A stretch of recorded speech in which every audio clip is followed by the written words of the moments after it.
여러분 안녕하십니까. 누리PD입니다. 시진핑의 8월 실각설, 지금 이게 어디까지 왔는지 살펴보겠습니다. 여기에 관련한 정통한 소식은 없습니다. 이건 제가 분명히 말씀드리고 들어갑니다. 저도 뭐 여러 방면으로 다각도로 알아봤습니다만 여기에 대해서 신뢰도 100% 그런 뉴스는 있을 수가 없습니다. 카드라에 가깝다라는 것을 전제하시고, 그리고 그 연장선에서 누가 더 합리적으로 객관적 추론을 잘 하느냐, 이게 더 관건이죠. 그런 하나 이제 대원칙이 있는데요. 시진핑이 지금 예전 같지 않다라는 것은 확실해요. 그리고 실각의 위기에 처해 있다라는 정도는 충분히 우리가 공감할 수도 있고 합의할 수가 있습니다. 자, 이 두 사람이 지금 핵심인데요. 과연 그 아래에 있는 상장군, 상장이죠, 상장, 별 3개. 중국에서는 현실적으로 최고 계급이 별이 3개입니다. 대장은 없습니다. 현재로서는.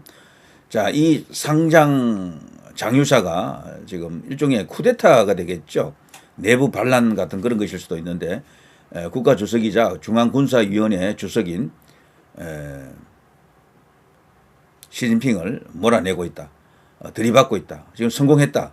이제 곧 뭐 서로 이제 권력 교대하는 절차만 남았다. 이런 충격적 주장까지 왔었죠. 이 여러 주장 중에 최근에 나온 이야기들 중에요. 가장 뭐랄까 힘 있는 이야기, 혹은 이렇게 귀가 솔깃한 이야기가 바로 탱크가 베이징으로 들어갔다라는 거죠. 그래서 무력으로 시진핑을 제압했다. 뭐 이런 이야기까지 있는데, 왜냐하면요, 군 내부에는 아직도 시진핑을 따르는 그런 군도 있고 장유사 쪽에 써 있는 군도 있는데, 장유사 쪽에서 군을 동원해 가지고 그것을 제압했다, 뭐 이런 이야기까지 나왔습니다. 최근에 와이타임스라고요. 이 와이타임스는 중국 소식을 전문적으로 많이 전하는 그런 언론인데요. 여기 이제 운영자도 이제 그런 분이고요. 유튜브도 하시죠, 이분. 근데 이분이 이제 이런 소식을 전했죠. 중국 관찰, 베이징 시내 탱크 진입은 시진핑 압박용이다. 시진핑이 실각 불가피하다. 베이징 중심과 탱크 진입은 시진핑 협박 위한 군사행동이다. 이러면서 관련한 소식이 나갔습니다. 엄청난 이야기죠, 이거. 그러면서 이제 이 기사의 근거로서 제시한 인물이 바로 이 사람이죠. 중화권에서 군사 전문가로 활동하는 사람이죠. 군사 전문가로. 중국 해군 사령부에서 참모로 근무한 바 있고, 현재는 군사 전문가인 야오첸 전 중령. 이 사람이 최근에 말이죠, 자신의 방송 채널을 통해서 베이징의 동지들로부터 들었다라는 겁니다. 최근 중국 공산당 중앙정구에서, 정구라고 하는 것은 군대 병력이 이제 하나, 둘 이렇게 구역으로 나눌 때 하나의 구역을 정구라고 합니다. 중국은 전체적으로 5정구가 있습니다. 이 중앙정구에서 병력의 이례적인 움직임이 있었다라는 사실을 알게 되었다라고 하면서 충격적 내용을 지금 밝히고 있는데요. 일단은 이 내용을 좀 알아볼 필요가 있겠죠. 첫째, 우선 베이징 북서쪽 장자크우에 주둔하고 있는 81군단 8.1군의 이 2개 여단이 관팅이라는 지역이 있는데, 여기 저수지 인근으로 이동을 했다라는 겁니다. 평소에는 이런 이동이 거의 없는데 말이죠. 이 8.1군의 전신은 베이징 주둔군을 담당하던 제65군입니다. 자, 관팅 저수지는요, 장자크우와 베이징 사이에 위치해 있고요. 한때 참모본부가 신형 장비를 훈련하던 곳이다 그러죠. 그런데 지금은 베이징의 날씨가 워낙 더워서 이들을 그곳에서 훈련하기 위한 이동은 아니고, 베이징의 중난하이 등까지 이동을 빠르게 하기 위한 사전 포석인 것으로 보인다라는 겁니다. 그러니까 중난하이는 여기 이제 주요한 결정이 이제 주로 일어나는 그러는 곳 아닙니까? 베이징 시내 중심부인 시청구에 있는 옛 황실 정원인데, 자금성가 바로 근처에 있고요. 현재는 중국 공산당의 최고 집무실이자 중화인민공화국 국무원 등이 입주해 있는 그야말로 중국 권력의 심장이자 핵심부죠. 자, 두 번째, 장안가에 나타난 장갑차와 전차부대. 이건 또 뭡니까? 자, 베이징 남서쪽 바오딩에 주둔한 제82군 소속으로 장안가라는 정치적으로 너무나도 민감한 지역에 탱크와 전차를 이동시키며 시위를 한 것은 분명히 목적이 있는 군사 행동이다라고 주장했습니다. 이 이제 야오첸이라는 인물은요, 이제 또 이런 말을 곁들이고 있는데요. 누구든지 다 알 수 있는 방식으로 부대 이동을 한 것은 명백히 위협적인 행동이다. 북대하라고 있죠. 우리 표현으로는 북대하, 베이다 이어 회의를 앞둔 상황에서 시진핑에게 더 이상 문제를 일으키지 말라라는 협박을 하기 위한 것과 함께 9월 3일 군사 프레이드에 시진핑이 숟가락 얹을 생각하지 말라는 일종의 경고, 이렇게 지금 보고 있습니다. 그래서 이것이 야오첸이 자기 나름으로 분석한 자료에 의하면은 이렇게 되어 있다라고 합니다. 자, 야오첸은 또 그러면서요, 지난 7일 베이징에서 열린 항일 전쟁 발발 88주년 기념식 행사에 참석하지 않고 산시성으로 내려가 백단 전투 기념비를 참배했을 때 군경 관계자가 아무도 동행하지 않았다는 사실 자체가 지금 군부가 시진핑을 어떻게 대하고 있는지 확인하게 알 수 있다라는 겁니다. 그러니까 여기 9월 3일 군사 프레이드에 시진핑이 이제 오는 것을 극도로 꺼리고 있다. 그리고 심지어는 항일 전쟁 발발 88주년 기념식에 가는데 거기에 군 관계자, 고위 관계자가 동행한 사람이 없다. 이것은 시진핑이 사실상 군에서는 이미 왕따다, 군권 자체를 잃었다라고 보는 그런 시각이다라고 하는 거죠. 자, 결국 이렇게 되면요, 장유샤를 중심으로 한 군부가 시진핑이 이제 더 이상 뭐 어떤 그 권위도 갖고 있지 못한 상태로 보고 시진핑의 명령을 따르지 않는다라는 이야기입니다. 그래서 시진핑이 더 이상 당선인은 물론이고요, 국가 주석직에 머물러 있는 것을 원치 않는다라는 것을 분명히 보여주고 있다라고 주장합니다. 주장입니다. 어디까지나. 야오첸이라는 사람, 이 사람이 자신의 방송을 통해서 이런 말을 했기 때문에 사실은 이 신빙성이랄까, 신뢰의 지수가 그렇게 확 높다고는 저는 안 봅니다. 이게 객관적 어떤 과정을 거쳐서 나온 뉴스는 아닌 것 같아요. 그렇지만 이런 소식을 우리 Y타임즈에서 나름대로 또 이렇게 알릴 때는 그 나름으로 뭔가 약간의 징후는 있겠죠. 자, 야오첸은 또 이렇게 말합니다. 만약 시진핑이 그럼에도 불구하고 오는 9월 3일 열병식을 주관하려 한다면 큰 사건이 발생할 수도 있다. 그때야말로 시진핑이 그냥 완전히 무력에 의해서 제압당하면서 험하게 인생 끝나는 수가 있다. 경착륙한다라는 거죠. 그래서 이제 열병식에 나와서 마치 자기가 이 군을 통제하는 것처럼 열병식 전체를 주관하는 대빵 위치에 있는 중앙군사위원회 주석 같은 그런 행동을 못하게 하려고 한다라는 겁니다. 실제로 지금 중국 군부는요, 시진핑을 가택 연금할 수 있는 힘이 있고 심지어 세상에서 사라지게 할 수도 있는 그런 막강한 힘이 있다라고 합니다. 그래서 지금 중국 공산당 내부의 정세를 어느 정도라도 아는 사람들이라면은 국가 안정에 부정적 영향을 미치는 것을 미연에 방지하기 위해서라도 시진핑이 이젠 큰 결단을 내려야 한다. 알아서 그냥 꺼져주라. 알아서 사퇴해주라. 뭐 이런 이야기다. 자, 결국은 북대하 베이다 이어 회의에서 큰 줄거리를 잡겠지만 장유사의 군부가 지금 취하고 있는 군사적 행동을 베이다이허에 모이는 원로들도 무시하지는 못할 것이다 라고 합니다. 참고로 중국에서는요, 이 원로들이 굉장한 영향력을 행사합니다. 원로들. 시진핑이 끝판왕급 권력이라도 그 끝판왕급 권력을 견제할 수 있는 유일한 힘이 원로들에게 있어요. 원로들에게. 왜냐하면 군부들도 전부 그 원로들과 다 연결이 되어 있거든요. 어떤 군부는 저쪽 원로, 또 어떤 군부는 이쪽 원로, 이렇게 다 연결이 되어 있다고요. 그래서 일단 주석직에서 물러난 지난번에 그 엄청난 사태 안에 있었죠.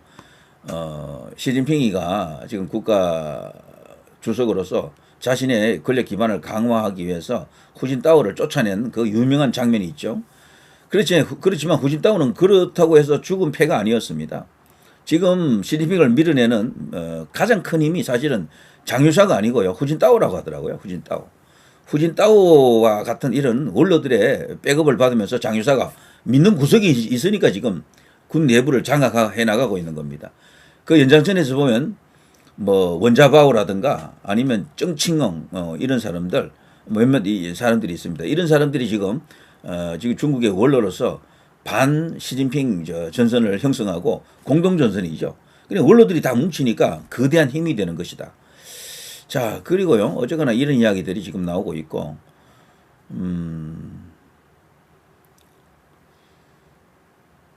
자, 뭐 그 밖에 이야기도 많은데요. 여기 와이타임즈 자체적으로도 많은 이야기가 있습니다만 요 정도로 일단 하고요. 제가 준비한 다른 이야기를 해보겠습니다. 자, 중국 하면요, 과거부터 여러 가지 어떤 그 흥망성쇠가 있었죠. 왕조도 수없이 많이 바뀌었고 말이죠. 지금 현재 중국의 권력을 이렇게 결정하는 구조는 이렇습니다. 정부와 공산당, 인민해방군이 있는데 여기서 가장 중요한 것은요, 공산당이라고 보통 알려져 있지만 이 공산당보다도 더 힘이 센 핵심 기구 조직이 바로 인민해방군이죠. 모 대통령이 했던 그 유명한 말, 권력은 청구에서 나온다. 현재까지도 중국의 권력은 청구에서 나오는 것 같습니다. 그래서요, 정부 여기는 사실 힘이 없어요. 여기는. 그렇지만 뭐 형식적으로는 국가를 대표하는 어떤 행정 집행기관이니까 국민들, 그러니까 그쪽 인민들하고 밀접하게 이제 연관이 되는 어떤 정부 기구는 정부이긴 하지만 여기에 이제 수장을 우리로 치면 대통령인데 국가 주석이라 그러죠. 여기 시진핑이 있고요. 공산당이 이제 지배하는 사회 아닙니까? 이 이제 중국 같은 나라는. 그래서 공산주의다, 뭐 사회주의다 이러는데 여기에 대빵을 총석이라 그러죠. 총석이. 현재 시진핑은 이 세 가지를 다 갖고 있습니다. 중앙군사위원회 주석 이 세 가지를. 이 중에 제일 중요한 게 뭐냐 하면 단연 중앙군사위원회 주석이 가장 힘이 센 권력의 심장부이자 핵심이다 이렇게 볼 수가 있습니다. 덩소평은요, 국가주석도 아니었고 총석이도 아니었습니다. 중앙군사위원회 주석 요거 하나로 약 10년 가까이 중국을 완전히 지배했던 겁니다. 그리고 다른 어떤 그 국가주석들도 퇴임하면서 국가주석이나 총석이 같은 것은 미리 이렇게 주기도 하는데 중앙군사위원회 주석은 한 1년, 2년 뜸들이다가 주기도 합니다. 그 정도로 이게 막강한 힘을 갖고 있다는 걸 알 수 있고요. 이것만 쥐고 있으면은 국가주석, 총석이를 충분히 제압할 수 있다 이런 겁니다. 자, 이런 속에서 이 중앙군사위원회를 누가 장악했느냐 이게 지금 핵심적인 이슈인데 말이죠.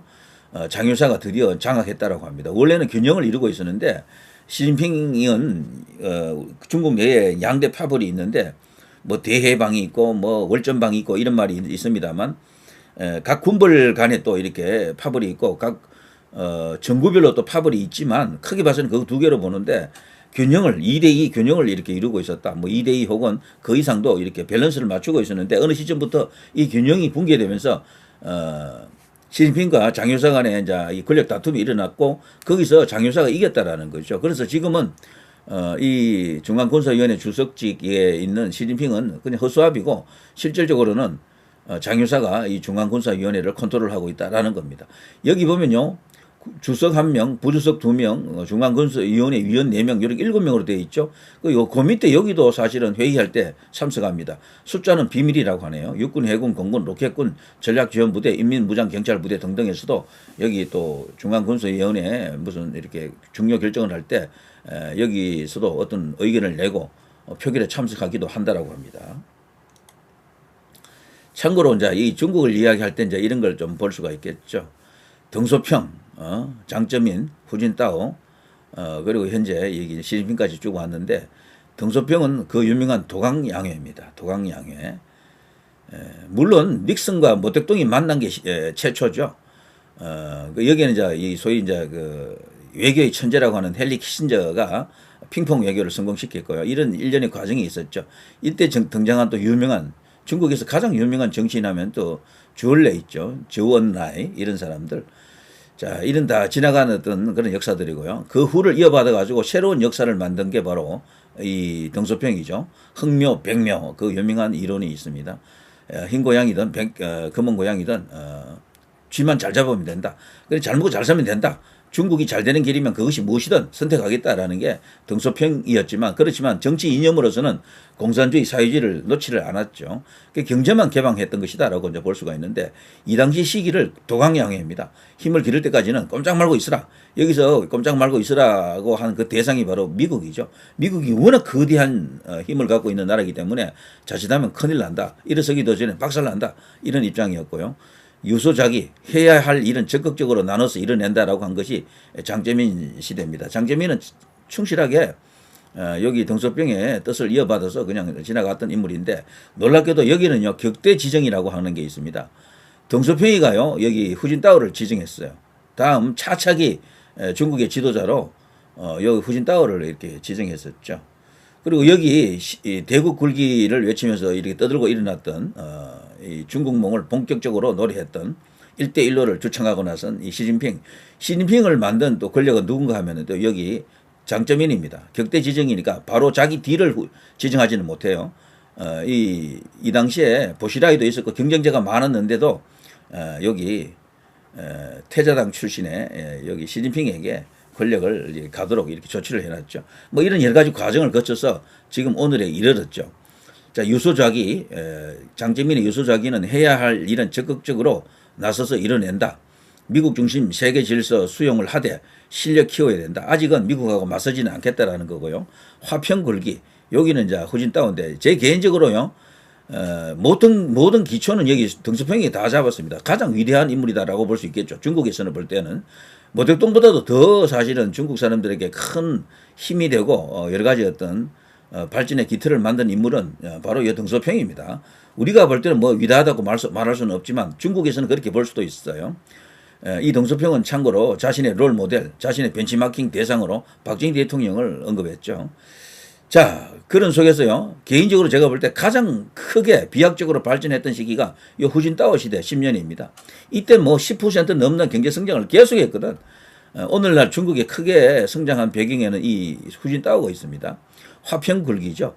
막강한 경제력 무기화, 힘의 외교 본격화, 힘이 생기니까 이제 이런 식으로 이제 들고 일어나기 시작하는데 굴기잖아요. 굴기, 화평 굴기, 굴기는 하되 일어서긴 하되 그래도 세계와 조화를 이루면서 그냥 평화롭게 화평스럽게 하겠다라는 거고, 그런데 그것을 이제 더 나가서 거기서 더 나가서 본격적으로 미국하고 맞짱을 까겠다라는 인물이 바로 여기 시진핑이죠. 대국 굴기입니다. 그냥 굴기가 아니고 대국 굴기예요. 큰 나라로 우뚝 선다. 세계 평화 발전 협력 축으로 글로벌 주도권을 쟁취하겠다. 그게 1대1로 아닙니까? 그러면서 이 시진핑은 여기 후진타오와 다른 게, 후진타오는 돌돌 피빈이라고요.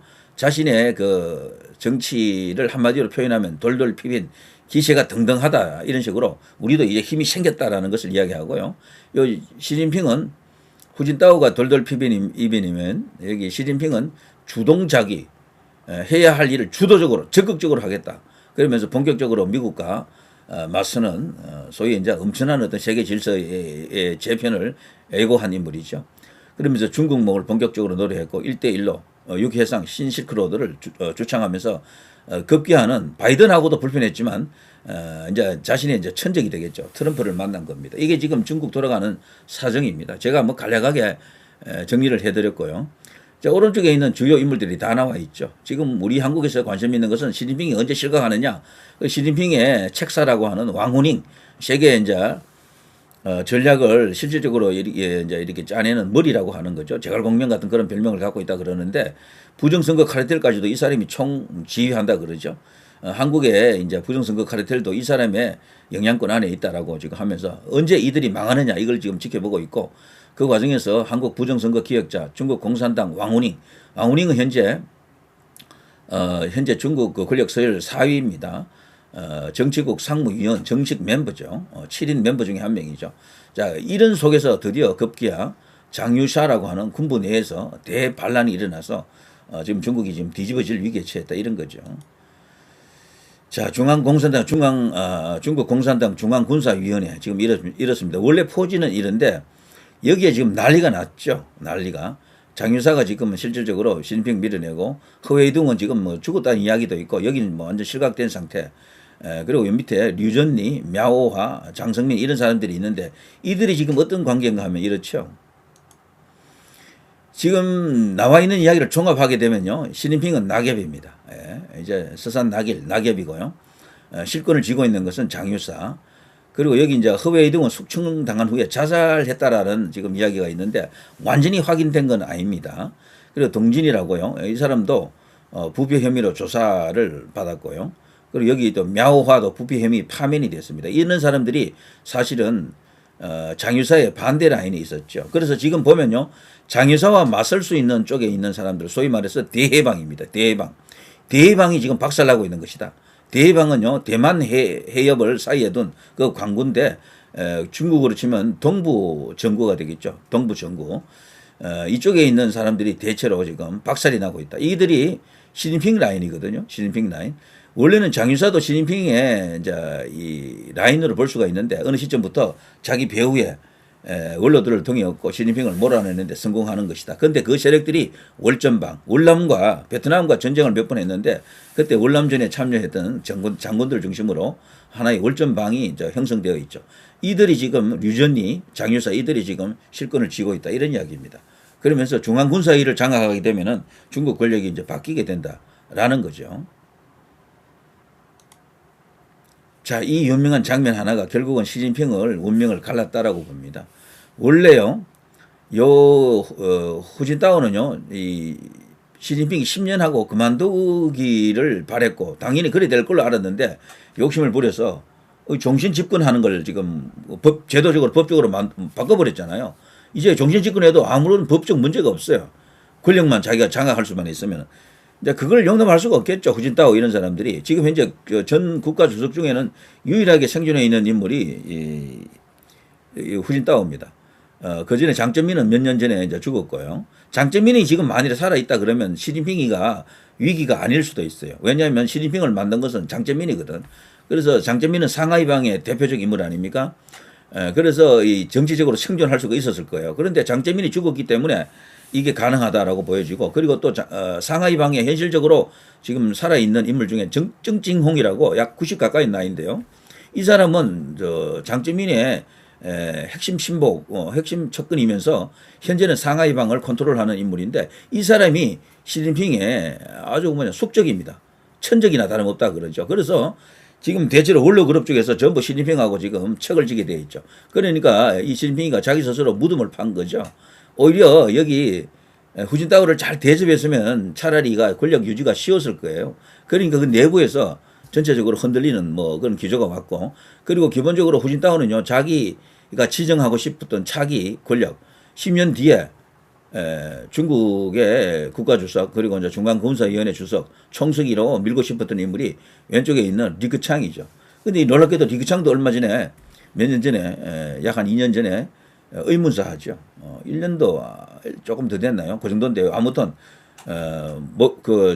목욕하는, 수영하는 그런 곳에서 의자에 앉아 있다가 갑자기 급사합니다. 그것도 지금 엄청난 어떤 업무설이 지금 난무합니다. 그건 제가 다른 시간에 한번 자세하게 이야기를 드리겠습니다. 아무튼 지금 일어나고 있는 일이 이런 것들이죠. 보면 놀랍습니다. 이걸 보게 되면 중국이 과연 지금 어디로 가느냐라는 것을 알 수가 있고, 조만간 중국 안에서도 뭔가 큰 변화가 있을 것으로 생각이 됩니다. 자, 그리고 마지막으로 제가 최종적으로 정리를 해드리면요. 2023년 7월 그 무렵에 로켓군 숙청이 있는데요. 시진핑이 허웨이둥 мя오화 세력을 제가 요걸 펼쳐놓고 할까요? 요겁니다. 자, 허웨이둥 저기 있죠. 허웨이둥 мя오화 세력을 시켜서 이제 벌어진 일이었는데요. 로켓군 숙청 말이죠. 그러니까 선제 공격을 했던 겁니다. 그런데 그 최종 목표는 장유사였습니다. 그때 벌써 장유사 측으로부터 뭔가 낌새가 이상한 걸 눈치챘던 거죠. 근데 장유사가 지난해 7월 중국 공산당 20기 3중 전회를 계기로 대역전에 성공했다라고 알려졌습니다. 중화권에서는 1942년생 정치 원로 서너 명의 도움이 컸다라는 말이 도는데요. 후진타오 전 국가주석과 원자보 전 총리, 원자보는 굉장히 인기 있는 사람이에요. 이 사람은. 그리고 호요방이라고 있습니다.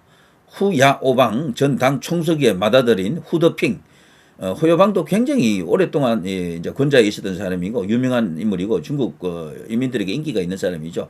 후더핑이라고 하는 호요방의 그 맏아들 후더핑 전 통전부 부부장, 요 사람들과 함께 아까 제가 말했던 상하이방의 대표주자, 현재로서는 뭐 제일 실권자 같은 존재죠. 정칭홍, 이들이 이런 원로 그룹에서 시진핑 몰아내기를 시작했다라고 합니다. 그러면서 장유사하고 손을 잡았다 이런 거죠. 왜 그런가 하면은 군부를 장악해야 진짜 권력이 되기 때문에 장유사를 뒤에서 부추긴 겁니다. 그들이.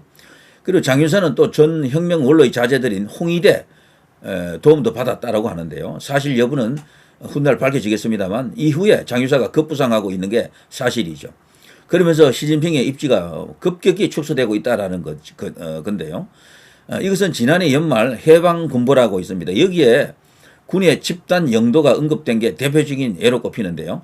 해방 군부 여기는 군의 소식을 비교적 빨리 소상하게 알 수 있는 곳인데 예전에는 시진핑 1인 체제를 뜻하는 군사의 주석 책임제를 강조했었는데 그런 말이 싹 사라졌다고 합니다. 그러면서 최근 시진핑을 주석이라고 하지 않고요. 핵심으로 부르고 있다고 합니다. 중앙군사의 주석이 아니고 중앙군사의 핵심. 이거 자체가 벌써 심각한 거죠. 자, 그리고 또 중요한 것은요. 실제 병력을 누가 장악했느냐가 중요할 텐데 중국군은 현재 5대 정구로 나뉘어져 있다고 제가 말씀드렸는데 시진핑은 저장과 푸젠에서 오래 근무했고요. 자연히 허웨이동과 мя오화 등 동부정구 출신 결국 대해방입니다. 여기와 관계가 깊고요. 반면에 장윤선은 북부정구와 중부정구, 남부정구에 자신의 세력권을 고루 이렇게 구축해 놓고 있는데 이들이 동부정구를 포위하고 있는 형국이죠. 때문에 지금 전체적으로 중앙군사위는 지금 장윤사가 이길 수밖에 없는 구조로 가고 있다. 결국 이 한 컷이 시진핑의 운명을 갈랐다라는 겁니다. 거기다가 최근에는 트럼프의 등장이 또 이 시진핑의 운명을 더욱더 재촉하는 그런 것이 아닌가 이렇게 이제 보여집니다. 자, 지금까지 중국에서 일어나고 있는 일을 대충 권력 신부에서 일어나고 있는 일을 대충 제가 정리해 드렸는데요. 100% 확실한 뉴스는 없습니다. 이건 제가 단언합니다. 그렇지만 그 조각조각 이렇게 파편화된 그런 어떤 정보 혹은 첩보를 통해서 핵심적인 어떤 추론을 하는 게 중요하겠죠. 추론을 하는 것도 사람마다 다 수준 차이가 있어요. 진짜 그 추론을 잘해야 쪽지기가 되는 거겠죠. 그 중에 이제 하나가 시진핑이 8월 끝난다, 9월 끝난다, 10월 끝난다 이 세 가지가 있는데 지금 마음 급한 사람은 8월 초에 빨리 끝나기를 기다리고 있겠죠. 그러나 9월, 10월 설이 조금 더 유력한 것 같더라고요. 요새 와서는. 자, 아무튼 지켜보시죠. 시진핑이 끝나야 대한민국도 다 풀립니다. 이 사람이 그대로 지금 같은 그런 체제와 권력 구조 그리고 뭐 중국의 이제 뭐랄까 1대1로 카르텔이 존재하는 한 중국몽 카르텔, 부정선거 카르텔이 존재하는 한 대한민국이 해결될 수가 없습니다. 윤석열 대통령 관계가 문제가 해결될 수 없고 엄청난 어떤 시간을 또 이렇게 갖고 오랜 동안 고민을 해야 되는 그런 상황이 오는 거죠. 여기가 해결돼야 됩니다. 여기가. 자, 이 정도 하겠습니다. 누리 PD 김준이었습니다.